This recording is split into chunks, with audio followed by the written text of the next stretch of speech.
yi ak xarit yi ñoo ngi leen di gërëm di leen sant di leen nuyu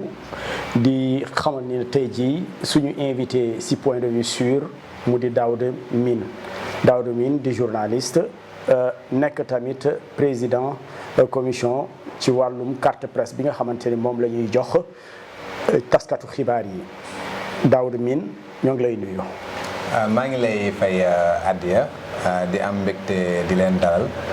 di yaakaar ni lépp lu nga xamante ne ñu ngi ko fi wax dina nekk luy jariñ askan wi. Daouda tey jii amoon ngeen conférence de presse ngir lancer carte yi ngeen ne à partir du 1er septembre dañuy exiger taskatu xibaar yi yor ay carte ndax nekkul loo xam ne lu jàmp la. waaw jàpp nañ ni nekkul lu jàmp parce que boo xoolee commission bi dafa nekk lu nga xamante ne code de la presse moom moo ko prévoir te code de la presse ñu ngi ko voté depuis 2017. commission carte nationale de presse ñu installé ko depuis 2020 donc 2020 ba léegi ça fait 2 ans ñun ñi nga xamante ne ñun ñoo ciy liggéey biñ ci commencé bi ñu installé le ministre de la culture et de la communication installé ñu ba pare lañ commencé woon liggéey ci texte yi règlement intérieur canevas pour validation des acquis de l'expérience mais depuis le 15 mars 2021 ci lañ ubbi dépôt yi si lañ ne képp ku nga xamante ne bëgg nga carte nationale de presse mën nga ñëw pour déposer pour am carte nationale de presse donc ça fait 18 mois léegi bi nga xamante ne commencé nañ ko am na ñu nga xamante ñu ngi farlu woon di déposer am na ñu nga xamante ne farluñu woon di déposer ñu njëkkoon jàpp benn date bi ñu njëkkoon jàpp moom moo nekkoon le 1er juin 2022 bi ñu demee ba nga xamante ne date bi jub na xam nga sénégalais yi dañoo bëgg dernière minute mu am un dépôt massif rush dafa tombé woon nag ñun tamit ñu defoon benn tournée nationale pour fekk ci correspondants régionaux yi ci régions yi nekk les 14 régions du pays pour au moins faciliter la tâche parce que comme dañ jàppoon que ne la majeure partie des gens yu nga xamante ne ñoo nekk ci régions yi génnewuñ ci école de formation donc su fekkee ne da nga leen di obligé pour que ñu ñëw Dakar déposer nga war leen convoquer waat ñu ñëw commission de validation des acquis de l'expérience seen carte génn ñu war a déplacé wu ñëwaat day nekk ñetti yoon yu nga xam ne dañuy obligé ñëw uniquement pour am carte nationale de presse donc ñun bi ñu xoolee ba xool ñu ne nañ leen faciliter la chose en quoi faisant nañ leen dem fekk ji foofu sensibiliser leen ci li nga xamante moom mooy code de la presse bi en profiter pour rencontrer les gouverneurs les autorités en tout cas administratives waxtaan ak ñoom pour wax leen li nga xamante moom moo nekk carte nationale de presse bi pour wax leen également ñu jàppale ñu ci liggéey bi nga xam dañ ko bëgg a def en profiter également pour enrôler le maximum de correspondants régionaux bañ ko defee au mois de juin bi ñuy ñibbisi pratiquement ñu ngi indi woon ak 400 dossiers donc loolu nag comme amuñu woon jot examiner dossiers yooyu yëpp te 1er juin bi nga xam décidé woon nañ ko jàmp na woon ñu ne léegi nañ ko renvoyé waat 3 mois li ko waraloon mooy benn ñun suñu bopp bëgguñu woon handicapé ñi nga xamante ñooy journalistes ak techniciens des médias yi deuxièmement ñu ngi doon jub ay élections législatives yu nga xamante ne rédaction yi dañuy soxla le maximum de personnel possible et la troisième chose également moo di chancellerie yi ñi nga xamante ne war nañ leen woon contacter ak autorités yi nga xamante ne muy ministères et consorts dañ leen waroon a informer par rapport ak date d'exigibilité bi jotuñu woon def yooyu yëpp ñu ne léegi nañu dellu ginnaaw renvoyé ko jusqu'au 1er septembre le temps que ñi nga xamante ne ñoo nekk Dakar déposé ko ñu mun déposé le temps que ñun également ñu mun examiner dossiers yi nga xamante ne jot nañ ko déposé ba pare loolu moo taxoon ñu renvoyé ko au 1er septembre tey jii nag ñu ngi ci veillu li nga xamante mooy date d'exigibilité mooy le 1er septembre 2022 parce que dañ ne il faut que quand même ñu franchir le pas depuis 18 mois ñu ngi def ci def liggéey ñu ngi délivrer ay cartes nationales tey jii li ñu jot a délivrer ci ay cartes nationales bon xaw na takku ba nga xamante ne jàpp nañ ne war nañ koo mën a commencer avec ñi nga xam am nañ carte nationale pour au moins obliger ñi nga xamante amaguñ ko ñoom tamit ñu farlu ñëw ut si ko pour mën a def seen liggéey ko ndax à partir du 1er septembre day wane ni que ku yorul carte presse dañ la considérer tul comme journaliste wala inscription yi dina wéy ci ñi nga xamante ne amaguñu carte waaw inscription bi dafay wéy parce que boo xoolee par exemple commission bi c'est une commission bu nga xamante ne amul app bu nga xamante ne liggéeyam dafay jeex ña nga xamante ne ñoom ñoo fa nekk ñoom seen mandat dafay jeex parce que ñun ñi nga xamante ne ñun ñoo nekk membre commission sunu mandat 2 ans renouvelable une fois la donc bu fekkee dañoo pare am na ñeneen ñu nga xamante war nañ leen tabb pour que ñu remplacer donc commission bi c'est une commission permanente. donc dafay continuer di liggéey comme nan laa koy wax sax comme entité bi nga xam ne moo joxe carte nationale d'identité.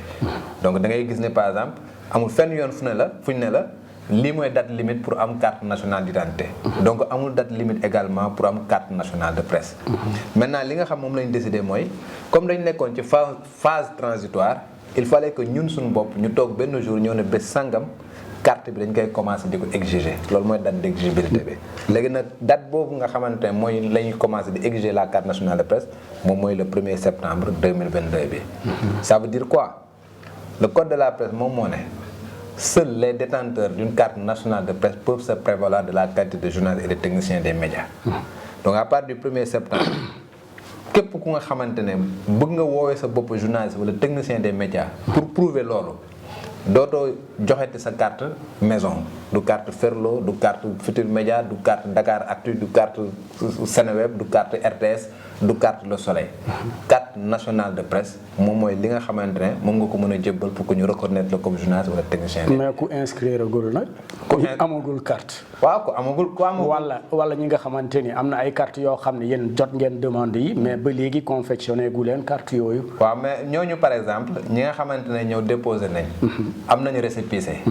ñooñu bu ñu fekkee dem nañ par exemple sur le terrain war a couvrir manifestation policier bi ne leen ana seen carte nationale am nañ possibilité prouver que ni effectivement déposé nañ et que commission bi moom moo ko délivré gul.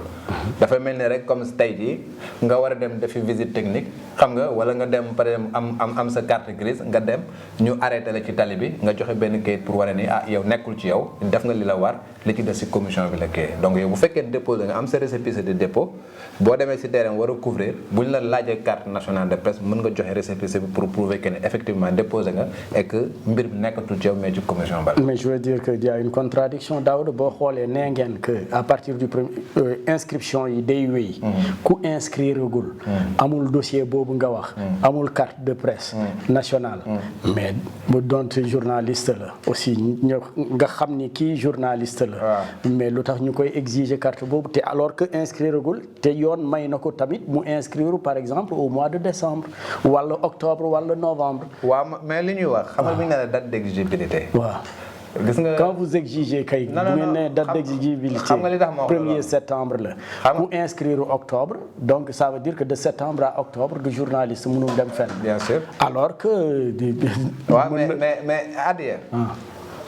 droit def ne nul ne peut se prévaloir de sa propre turpitude. loolu la droit wax. donc yow mënuloo toog ñu ne la dafa am loi bu nga xamante mi ngi existé depuis 2017. waaw. tant que commission bi installé wuñ ko woon. am nga possibilité wax ne man kat aw ma fu ma déposé. c'est une loi qui existe depuis 2017. promulguée par le président de la République. et loi boobu moom moo ne kan mooy journaliste. donc boo jëlee code de la presse daf ne journaliste bi mooy ki nga xamante ne dafa génn école de formation en journalisme. liggéeyam consistait en la collecte, le traitement et la diffusion d'informations. mais bu fekkee ne génnoo école de formation il faut nga am licence dans n'importe quelle discipline. après nga capitaliser 2 ans d'expérience. soo matalul ñaar yooyu yëpp nga nekk ku nga xamante ne capitaliser nga 10 ans d'expérience. mais code de la presse da cee toftaloon que ne ñi nga xamante ne génn nañu école de formation am nañ licence plus 2 ans wala am nañ 10 ans d'expérience dañu war a ñëw ci commission de la carte nationale de presse pour que mu valider seen expérience. donc tant que installé wuñu woon commission boobu.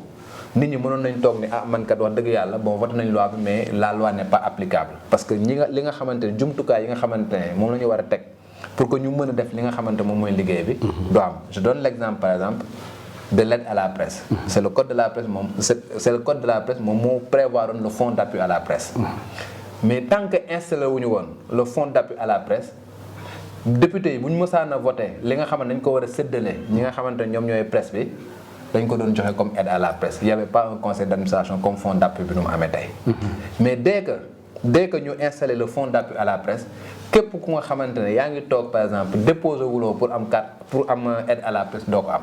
ça s'est passé l'année dernière ça s'est passé cette année. c'est exactement la même chose pour la commission de la carte nationale de presse. képp ku nga xamante ne déposer wuloo au niveau de la commission même bu fekkee ne journaliste nga je veux dire journaliste formé dem nga ci école de journalisme. am nga fa diplôme génn nga am sa 16 ans tout cela Reconnu par ses confrères. Reconnu par ses confrères. C'est la loi qui dit que seuls les titulaires d'une carte nationale de presse peuvent se prévaloir de la qualité de journaliste et de technicien des médias. maanaam ki nga xamante ne def na li gënoon métti def concours bu select wala fay xaalisam dem école de formation def ñetti at def grande enquête am diplôme am yaa xëyti mu laa ne bu ñu ne ko léegi demal nga uti carte nationale bi nga xam moo lay permettre nga mun def sa liggéey convenablement kooku dafa war dem farlu ji su ko deful ëllëg bu fekkee ne dañu jël par exemple une loi teg ko ci kawam également mënul def dara lu da koy nangu parce que li ñuy wax rek une loi est applicable erga omnes. Une loi qui est votée par les représentants du peuple. On a suivi le processus bi nga xamante amoon na le président de la République promulgué ko ñu publier ko ci journal officiel ça devient applicable à tous donc ñi nga xamante ne demuñu uti ji ko c'est à leurs risques et périls comme li may am habitude rek di wax tey jii on est dans un régime de liberté man bu ma neexee ma ne bëgguma carte nationale xam nga kenn c'est pas obligatoire. nit mën na toog mu ne man soxlawuma carte nationale. mais bés bu génnee fii ba tombeek rafle patrouille police wala gendarmerie bu boobaa dina xam carte nationale lu mu koy doyee parce que dinañ ko jël yóbbu ko soo moytu pour mu jóge fa dina fay 6000 wala benn amende am na nu muy demee sax su fekkee ni dafa xaw a indice soo moytu dinañ ko déférer pour vérification d'identité xam nga loolu am na lu ko gën. nit mën na toog mu ne man soxlawuma permis de conduire mais bés bu oto taxawee mu war koo dawal dina am problème pour dawal ko. nit mën na toog man soxlawuma passeport mais bés bu taxawee voyage taxaw mu am problème parce que bu amul passeport du voyager c'est la même chose également pour le journaliste nit mën na toog mu ne man soxlawuma ko bon de toute façon man bu mu bëggee def samay reportage dinaa dem samay reportage su fekkee ni bëgg naa dem interview kenn dinaa ko mën defee mais bés day ñëw nga soxla ko war a dem couvrir palais benn manifestation wala palais de justice nga bëgg fa couvrir benn manifestation wala ñu war a accréditer des gens pour que ñu dem couvrir une manifestation à l'étranger wala nga war a dem bokk ci benn voyage de presse bu nga xam ne dañ la ci copte nga dem ambassade ñu laaj la ko au moment où je te parle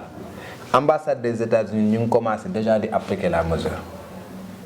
képp ku nga xamante ne fi mu toll nii ma lay wax ni dem nga ambassade des États-Unis en tant que journaliste wala technicien des médias pour ut visa soo demee carte nationale lañ lay laaj li ko waral nag moo de au mois de juin dañ leen adressé woon correspondance wax leen ni la date d'exécution c'est le 1er juin ñoom c'est des gens carrés et que loi bu nga xamante ne réew da koo tëral ñoom dañ koy appliquer dans toute sa rigueur et tey chancellerie yi nga xam ne ñoom ñoo fi nekk également ils seront dans l'obligation def loolu au moment où je te parle également la police man personnellement le porte-parole de la police m'a appelé pour me dire que seen date d'éligibilité carte nationale de presse kañ la fekk dañ leen njëkkoon adressé une correspondance le 1er juin après on a fait une conférence de presse pour dire que renvoyé nañ ko ñoom ñu ngi xaar ñu annoncé leen que ni jour sangam la juste pour dire que ñëpp ñu nga xamante ne ay professionnels des médias la pour que ñu mën a def seen liggéey convenablement li ma leen di ñaax mooy nañ dem uti kayit bi nga xamante ne en tout cas document bi nga xam moo leen. policiers yi dañuy bàyyi dooree bu fekkente ni am nga sa carte presse wala bañ la. waaw peut-être loolu ci seen kii la mais je veux dire que protection bi nga xamante ne. ñoom bu boobaa. dinañ mën a seet dinañ mën a ràññee ñi nga xamante ne véritablement ay journalistes lañ yelloo nañ protection bu nga xamante ne loi moom moo leen ko jox. parce que tey jii bu ñu demee ba nga xamante ne identifier nañ ñi nga xamante ñoom ñooy les professionnels des médias protéger leen. day gën a yomb leur faire profiter d'un certain nombre d'avantages yu nga xamante ne administration moo koy jox également day gën a yomb SYNPICS day mën a def son travail convenablement la corporation dans sa globalité dañuy mën a def seen liggéey convenablement dañuy mën a taxaw comme benn say exiger un certain nombre de choses au gouvernement parce que tey jii ñu ngi wax par exemple la loi d'accès à l'information li tax kenn nanguwu ko parce que dañ naan kenn xamul kan mooy kan mooy journaliste kan moo nekkul journaliste kan mooy technicien kan moo nekkul technicien kii youtubeur la kii snapper la nangam ak nangam il faut que ñu identifier les choses et je pense que ñun journaliste nag ñu ñoo war a jouer suñu partition ba nga xamante ne ñëpp ñu nga xamante ne ñu ngi wàll yi pour ñëw suñu biir ñu mën a identifier kan mooy kan parce que nous sommes les premières victimes xam nga du fait que les frontières de la presse sont poreuses. Nous sommes les premières victimes. mais loolu nag ñun ñoo ko mën a fajal suñu bopp. comme am nañ nag arme bu nga xamante ne moo ñu permettre ñu faj ko nañ ci farlu pour def ko. mbokk yeeg xarit yi may fàttali rek suñu gan tey ji si point de vue sur moo di Daouda Mine di président bi yor commission bi nga xamante ne moom mooy toppatoo carte nationale de presse fii ci Sénégal. Daouda li nga wax léegi que frontière yu nga xamante ne si secteur information si secteur journalisme dafa poreuse ku ñëw dugg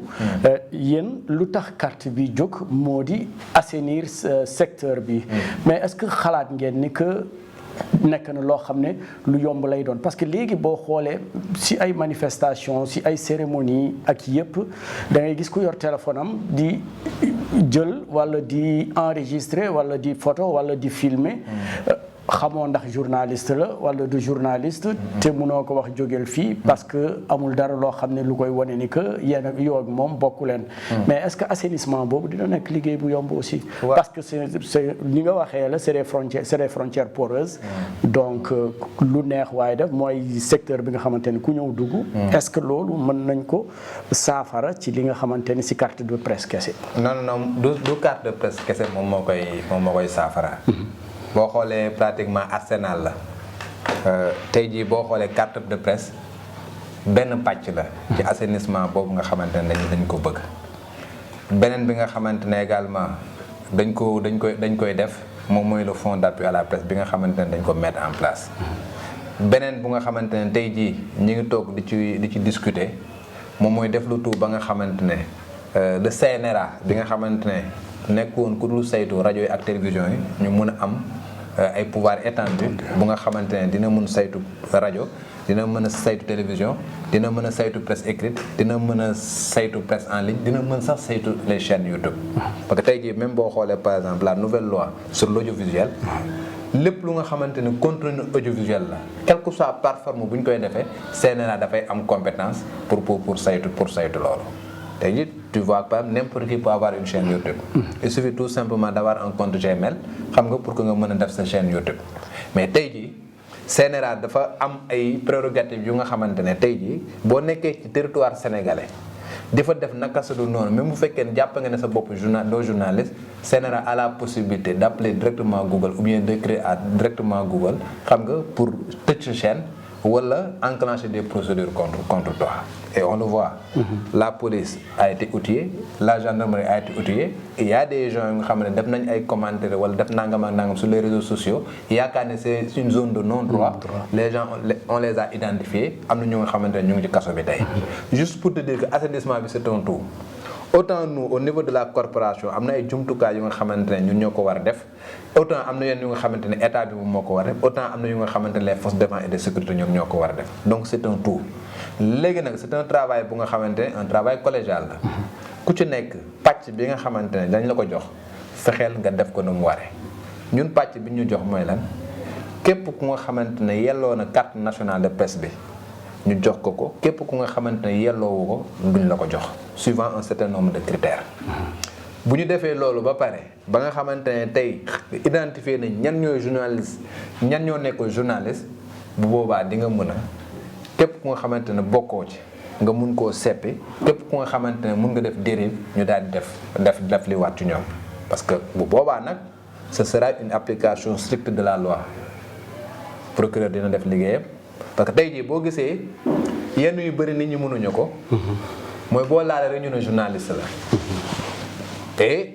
journaliste dafa am ay protection yu nga xamante ne loi ci boppam moom moo ko joxe constitution sax moom moo ko jox parce que quand on parle de liberté d'expression quand on parle de liberté de presse ce sont des prérogatives qui sont conférées aux journalistes xam nga de par la constitution comme ni président nu amee ay prérogatives noonu la journaliste yi amee ay prérogatives mais pour que ñëpp nag duñ ci mën a sëmbaxoo ku lu neex waay wax lu neex waay def il faut que ñu circonscrire les choses ñu xam kan mooy ki nga xamante moom la loi bi protégé dans l'exercice de ses fonctions en tant que professionnel des médias ak keneen ku nga xamante ne il sera considéré comme un citoyen lambda bi nga xamante ne son rôle c'est pas de manipuler l'information et par conséquent bu defee dérive ñu mun koo teg ci yoon dans toute sa rigueur journaliste dafa am responsabilité bu nga xamante moom moo ko incombé am code bu nga xamante moom moo ko régir am ay responsabilités yu nga xamante ne il faut que mu assumer leen loolu nag moom moo tax mu am benn protection benn bi mais pour que loolu yëpp nag mécanisme yëpp ñu mën koo mettre en avant il va falloir ñu identifier kan mooy journaliste ak kan moo nekkul journaliste. boo xoolee ci code bu yàgg ba problème boobu moom mooy bi ñu waxee tey les frontières de la presse sont poreuses code bu yàgg bi moom moo favoriser woon lépp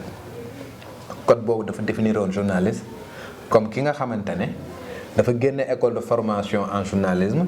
bu tirer l'essentiel de ses revenus dans ses fonctions de journaliste mais dafa amoon deuxième alinéa qui disait que buñ la formé ci rédaction bu régulière jox la fa carte de presse journaliste nga comme ñëpp maanaam yow mën nga am bac plus 5 kële am bac moins 5 yéen ñaar ñëpp ay journaliste ngeen da ngay gis ku nga xam ne day nekk ci benn organe technicien la fa woon jékki-jékki ñu jox ko micro mu commencé wax jox ko carte presse journaliste la comme yow mi génne CST loolu moo nekkoon ci code bale maintenant nag pour éviter yooyu noonu loolu moo tax tey nga ne communicateur traditionnel ne la sunu naataangoo bi nga gis benn fecckat comme Ndeye Gueye ne la sunu naataangoo yi nga gis par exemple benn mannequin bu nga xam ne dem na ba nekkatul ci podium yi nekk ci plateau yi ne la sama naataangoo yi nga gis par exemple benn snapper taxaw fële di la toiser ne la sama naataangoo ils sont pas concernés léegi le code bu bees bi daf ne boo demee article 4 bu code de la presse dafa définir qui est journaliste et dañu def est journaliste celui qui est sorti d'une école de formation en journalisme et dont le travail consiste en la collecte, le traitement et la diffusion d'informations. Premier alinéa. Si vous n'êtes pas sorti d'école de formation, vous devez avoir la licence plus 2 ans d'expérience dans la collecte, le traitement et la diffusion d'informations. Mooy ñaari yi nga xam mooy définition yi. Maintenant dafa am benn disposition transitoire pour prendre en charge ñi nga xamante ñi woon déjà ci rédaction yi. pour leur permettre ñu résorber le gap. ñu def benn disposition transitoire qui est valable pour 10 ans. 2017-2027 ñu ne ñi nga xamante ne ñu ngi ci presse bi déjà au moment de la promulgation de la loi en 2017 génnuñu école de formation amuñu licence dañ leen di permettre ñu am carte nationale de presse xam nga mais en 2017 disposition transitoire 2027 disposition transitoire boobu dafay tëb donc tey jii au moment où je te parle ñun ñi ñu mën a jox carte nationale pour journaliste yi da ngay génne école de formation en journalisme wala nga am licence plus 2 ans d'expérience wala nga am 10 ans d'expérience maintenant li ci loi bi teftal nag moo di li amul woon mooy ñooñu noonu ils ont l'obligation ñu génnul école de formation dañu am obligation ñëw commission bi saytu seen liggéey xool ndax apte nañ à la pratique journalistique avant ñu leen di jox carte nationale de presse donc moo tax commission bi nga xam moom lay diriger tey ñaari rôle la am joxe carte nationale de presse ñi nga xamante ne génn école de formation mais également valider expérience ñi nga xamante ne génnuñu école de formation avant de leur délivrer la carte nationale de presse je peux vous jurer que ñun si suñu liggéey on a reçu des doyens ñu nga xamante ne ñu ngi dans la presse man mii ci presse bi laa leen fekk amuñu diplôme pour am carte nationale de presse ils ont été obligés ñëw ci commission bi ñu saytu seen liggéey xam nga ba ñu jàpp ne ils sont aptes à la pratique journalistique loolu tey bi sax am na ci ay doyens yu nga xamante ils ont fait 25 ans voire 30 ans de service juste pour te dire que ça devient quelque chose de très sérieux et que il faut que nit ñi xam ne également le travail c'est un travail. ñaata demande ngeen seppi. waaw tey jii nga xam ne joxu leen ay carte presse. accordé wu leen bi ñu commencé liggéey bi ñu ngi commencé le 15 mars. ba tey jii ma lay wax ne li ñu jot ci ay demandes c'est 1522 demandes. loolu lañ jot ci ay demandes. ñaata ñoo ci li nga xamante ne examiné nañ ko comme dossier c'est 1400 et poussière. dossier lu nga xamante examiné nañ leen. ci loolu ñu examiné 762 personnes ñoo ci am fi mu toll nii carte nationale. ah ouais. Donc près de 600 et quelques amuñu. waaw près de 600 yu nga xamante ne. ils ne remplissent pas les critères. Ils ne remplissent pas les conditions. benn parce que seen dossier matul répondre ci critères yooyu ma la wax. ñaar. parce que c'est des fonctionnaires de l'État yu nga xamante ne soit ñu nekk ay enseignants bu pare bëgg a nekk ki ils sont pas concernés par la loi wala ñett dañ nekk ñu nga xamante ne ay youtubeurs lañ wala ñu nekk ay snappeurs wala ñu nekk ay communicateurs traditionnels wala ñu nekk ay animateurs wala ñuy liggéey ci ay sites yu nga xamante ne qui sont pas considérés comme des entreprises de presse loolu yépp ku fu fekkee yaa ngi nekk ci benn site bu nga xamante ne considéré comme entreprise de presse mënuloo am carte nationale de presse parce que la loi fait la différence entre l'organe de presse et l'entreprise de presse képp ku yor site war nga xam ne sa site man bu ma toogee fii sama ordinateur sama internet damay jënd nom de domaine via internet damay am hébergeur via internet fii ma toog ni sama salle mën naa fi créer léegi benn organe de presse mais la loi daf ne il faut que nga créer une société de presse comme ni ñuy créer yeneen sociétés yi société boobu nekk l'éditeur du site internet bi nga xamante ne créé nga ko nga jël troisième condition bu mooy yow nga jël site boobu nga enregistré ko au ministère de la culture et de la communication. Ce n'est qu'à partir de ce moment là que ngay mën a nekk entreprise de presse bu nga xam ne reconnu par l'État ce site boobu nga xamante ne créé nga ko ña fay liggéey ñu mën a ñëw ci commission pour am carte nationale de presse. tey jii au moment où je te parle on dit que au Sénégal am na 200 sites. mais boo demee ministère de la culture et de la communication une trentaine de sites lañ fa enregistré. man maa ngi fa de. waaw donc. Valet Info mu ngi fa de. donc képp nga xamante ne nekkuloo ci trentaine de sites boobu nga xamante ne enregistré nañ ko au ministère de la communication boo déposé également boo ñëwee dañuy écarter ce dossier. donc juste pour dire que liggéey bu sérieux dañuy nekk ni di def et pour wane ni lan moo tax ma ne la liggéey bu sérieux la ñi composé commission bi. commission bi loi bi moom moo wax ñan ñoo fa war a nekk. c'est des professionnels et c'est des gens yu nga xamante ne seeni entité ñoo leen désigné. Code de la presse daf ne la commission est composée de 8 membres titulaires et de 8 membres suppléants ci 8 membres yi dañ ne benn représentant du ministre de la justice c'est un magistrat qui siège c'est le directeur des Sceaux désigné par le ministre de la justice moom mooy siéger au sein de la commission.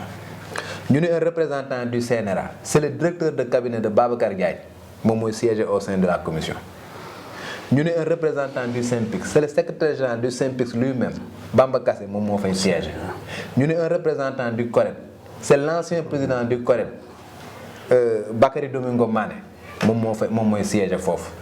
ñu ne un représentant du patronat de presse c'est Thierno Talla moom mooy représenter les patrons de presse. ñu ne un représentant du ministère du travail c'est un inspecteur du travail moom moo nekk ci commission bi. ñu ne un représentant de la presse en ligne man maay représenter la presse en ligne ci commission bi voilà. donc ñooñu noonu ñoom ñooy ñi nga xamante ne ñoom ñooy saytu dossiers yi ñoom ñooy délibérer conformément à la loi et je connais boo xoolee pratiquement ñett ñi ay juristes lañ le magistrat juriste la boo jëlee ki nga xamante ne moom mooy le directeur de cabinet de Babacar Diagne juriste la nga jël l'inspecteur du travail bi nga xamante ne moom moo nekk ci commission également juriste la énagué la génne donc c'est des gens qui sont très à cheval sur les textes donc on a des professionnels qui connaissent l'esprit du métier mais on a également des gens yu nga xamante ne disons que c'est les gardiens du temple pour veiller à ce que ñun suñu bopp duñu jéem a jouer sax ay rôle corporatisme ba nga xamante ne dañuy jël dévoyer la loi xam nga au profit de la corporation. Et c'est sûr et certain que jéngu leen fenn ci choix yi wala nangam je donne un exemple des animateurs très reconnus très populaires et trucs est-ce que ñoom jox nañ leen carte de presse est-ce que dinañ leen jox carte de presse est-ce qu'ils ont droit à la carte de presse. waaw comme li may wax. tey jii wax naa ko ci conférence de presse bi ñu defoon. dama ne télévision laay waxee. je défie quiconque. ki nga xamante ne gis na kenn ku nga xamante ne yelloowul carte nationale de presse ñu jox ko ñun xamuñu ku siiw ak ku siiwul. on traite sur dossier. na nga tudd Adia Talla na nga tudd Daoudou Mine na nga tudd Charles Faye na nga tudd keneen ça importe peu pour nous. na nga indi dossier bu nga xamante ne. Code de la presse moom moo ne pour nga déposer il faut que un quitus du CORED il faut un casier judiciaire il faut la photocopie des carnets il faut des pièces benn pièce bu matul sa dossier teg nañ ko de côté ak koo mën di doon su pièces yi matee ba pare ñu doog a dem nag au fond donc il y a la forme et le fond. La forme est-ce que les dossiers yi ñuy demander joxe nga ko soo ko joxee ba pare ñu ne le dossier est recevable ñu dugg dans le fond. bu ñu duggee dans le fond ñu xool critères yi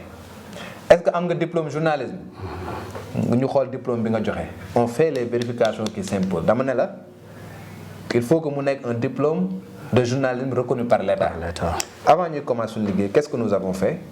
dañu adresse une correspondance au ministère de l'enseignement supérieur ne ko ñun dañu commencer liggéey te dañu bëgg a xam quelles sont les écoles de formation en journalisme reconnues par l'État mu répondre ñu. ak correspondance nañu ñii la donc boo ñëwee déposer diplôme journalisme dañuy xool ndax diplôme bi école bi nga xamante ne moo ko délivré mi ngi ci liste bi nga xamante ne enseignement supérieur joxe na ko muy première étape su fa nekkee ba pare ñu xool diplôme bi ndax authentique na donc woote école ba pour xool ndax kiy waaj yi école boobu la génne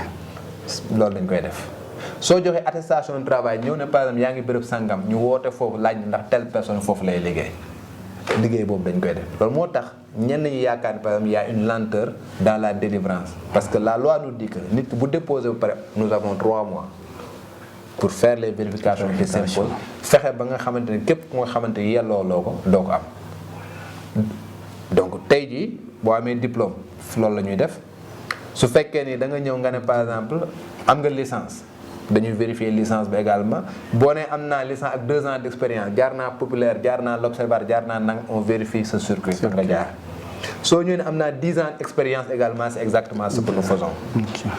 dañuy dem ba après dañuy dem sax surtout pour ce qui concerne les correspondants régionaux même bu fekkee da nga matal yépp dañuy dem vérifier ndax effectivement fonctionnaire nga wala nekkuloo fonctionnaire parce que y a beaucoup de correspondants régionaux yu nga xamante ne en dehors du fait que matal nañ peut-être yenn critères yi mais ay fonctionnaire lañ te dès l'instant nga nekk fonctionnaire rek c'est exclusif donc da lay exclure ba nga xamante doo mën bokk donc loolu yëpp dañ koy def ba nga xamante ne waxuma ni amul peut-être ku jaar ci filets yi de nit mën na jaar ci filets yi mën nañ joxe peut-être benn wala ñaar wala ñett ñu nga xamante yelloowuñ ko parce que peut-être xamuñu woon soit parce que enseignant la woon ñun xamuñu ko